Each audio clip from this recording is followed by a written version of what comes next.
Hello friends, welcome to our channel. இன்றைக்கி நம்ம சேனலில் தமிழ் புத்தாண்டு ரொம்பவே ஸ்பெஷலான பாசிப்பருப்பு பாயாசம் தான் எப்படி செய்கிறதுன்னு பார்க்க போகிறோம். இந்த பாயாசம் பண்ணுறது ரொம்பவே ஈஸி. சமைக்கவே தெரியாதவங்க கூட இந்த பாயாசத்தை முதல் முறையாக பர்ஃபெக்டாக செய்யலாம். இப்போ எப்படி செய்கிறதுன்னு பார்க்கலாம். இந்த ரெசிபி பண்ணுறதுக்கு ஃபஸ்ட்டு குக்கரில் 1 கப் அளவுக்கு பாசிப்பருப்பு சேர்த்துக்கோங்க. இந்த பாசிப்பருப்பு அப்ராக்சிமேட்டாக ஒரு 100 கிராம் அளவுக்கு இருக்கும். இப்போ இந்த பாசிப்பருப்பை அடுப்பை லோ ஃப்ளேமில் வச்சுட்டு நல்லா செவக்கிற வரைக்கும் நல்லா வறுத்துக்கலாம். பாசிப்பருப்பு இந்த மாதிரி செவக்க வறுத்துட்டு நம்ம பாயாசம் பண்ணுறப்ப நல்லா வாசனையாக இருக்கும். அதே சமயம் பருப்போட வலுவலுப்பு தன்மை கொஞ்சம் கூட இருக்காது. இப்போ பாருங்கள், இந்த அளவுக்கு இதை செவக்க வறுத்துட்டு இதுக்கு தேவையான அளவு தண்ணி ஊற்றிக்கலாம். 1 கப் பாசிப்பருப்புக்கு 3 கப் அளவுக்கு நான் இன்னைக்கு தண்ணி சேர்த்துக்கிறேன். இந்த அளவு சேர்க்குறப்ப நல்லா குலைவா நமக்கு வெந்து வரும். பருப்பு குலையாமல் இருந்துச்சு அப்படின்னா பாயாசம் குடிக்கிறப்ப நல்லா இருக்காது, பருப்பு வாயில தட்டுப்படும். அதனால 1க்கு 3 அளவு தண்ணி வச்சு இது நல்லா குலையா வேக வச்சுக்கலாம். பருப்பு வாங்கும் போதே நல்லா சுத்தமான பருப்பாக வாங்கிக்கோங்க. ஏன்னா நம்ம வறுத்துட்டு டைரெக்டாக தண்ணி சேர்க்கறனால இதை தனியாக நம்ம களைஞ்சிட்டு இருக்க முடியாது. இப்போ இதை மூடி போட்டு ஒரு 3 விசில் வரைக்கும் விட்டு இறக்கிக்கலாம். 3 விசில்லே பருப்பு நல்லா குலைவா வெந்துடும். நம்ம ஆல்ரெடி பருப்பு நல்லா வறுத்துருக்கோம், அதனால ரொம்ப சீக்கிரமாகவே இது வெந்துடும். இப்போ பாருங்க, 3 விசில் விட்டு இறக்கியாச்சு. இப்போ எப்படி இருக்குன்னு பார்க்கலாம். பாருங்க, பருப்புல தண்ணி கொஞ்சம் கூட இல்லை. நம்ம சேர்த்துருக்க 3 கப் தண்ணி அளவும் கரெக்டாக இருக்கு. அதே சமயம் பருப்பும் நல்லா வெந்துருச்சு. நம்ம தொட்டாலே உடையிற பக்குவத்தில் இருக்கு. இப்போ இதை கரண்டிலேயே நம்ம நல்லா மசிச்சு விட்டுக்கலாம். பருப்பை ஃபுல்லாக மசிக்காம ஒன்றும் பாதியமாக மசிச்சுக்கோங்க. அப்போதான் பாயாசம் குடிக்கும் பொழுது நல்லா இருக்கும். இப்போ பாருங்க, பருப்பு எல்லாத்தையுமே நல்லா மசிச்சாச்சு. இந்த அளவு மசிச்சிருக்கணும்.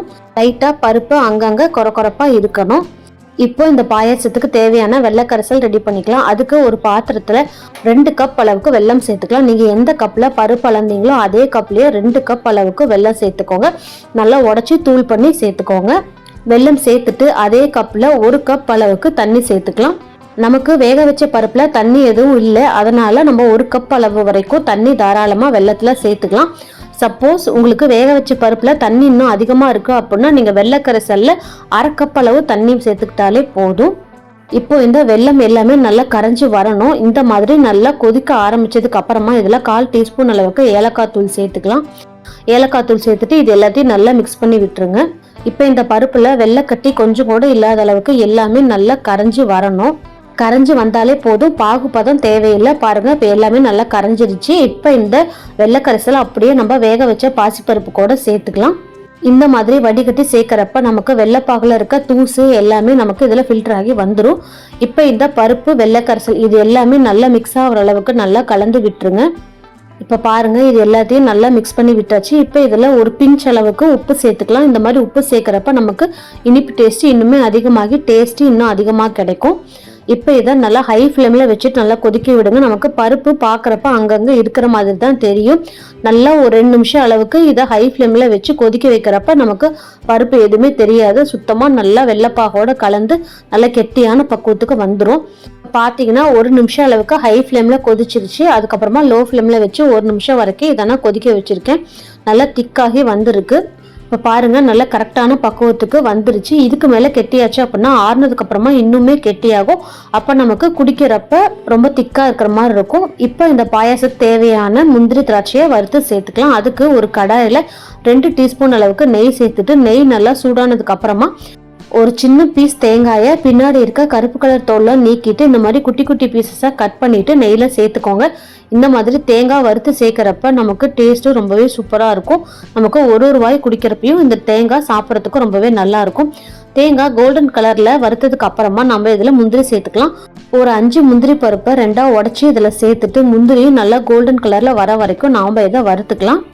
இந்த மாதிரி முந்திரி பாதி கோல்டன் கலரில் வந்ததுக்கு அப்புறமா இதில் உலர் திராட்சை சேர்த்துக்கலாம். ஒரு 10 பீஸ் அளவுக்கு நான் இன்னைக்கு சேர்த்துருக்கேன். சேர்த்துட்டு அதுவும் நல்லா கோல்டன் கலரில் வர வரைக்கும் நல்லா செவக்க வறுத்துக்கோங்க. அடுப்பு லோ ஃப்ளேம்லேயே இருக்கட்டும். இப்போ பாருங்கள், திராட்சை எல்லாமே நல்லா உப்பி வந்துருச்சு, நல்லா வறுபட்டுருச்சு. இப்போ இதை அப்படியே எடுத்துட்டு நம்ம செஞ்சு வச்சிருக்க பாயாசத்தில் சேர்த்துடலாம்.